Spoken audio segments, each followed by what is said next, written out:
Yes. Well and good. Now, we are back. We will continue to cook the steak bites. Oh, we will cook it. So first, we will put the pan to medium Heat. high to high heat. Yes. As you can see, it's already in medium high.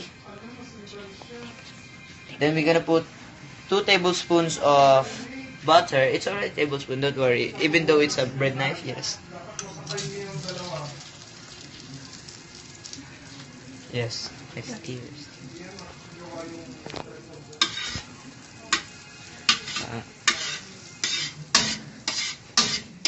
It's not an egg, huh?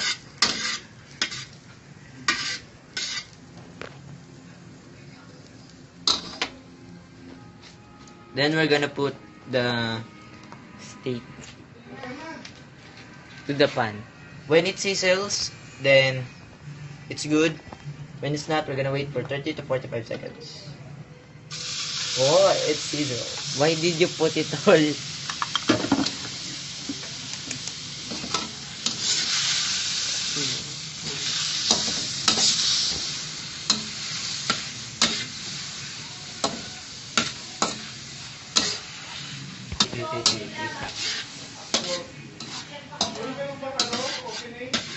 Magic! Wala!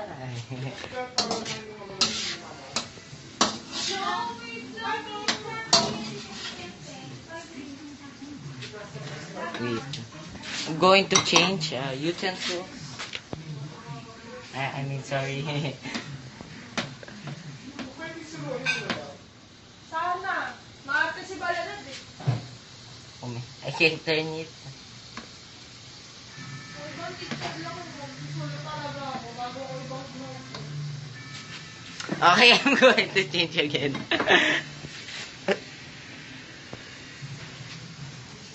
As you can see there, the meat is changing in color.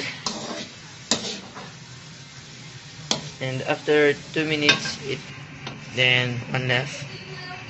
Now we're gonna put the brown sugar in here. Now we're gonna put the brown butter in the Cooked meat. yes, in the steak bites.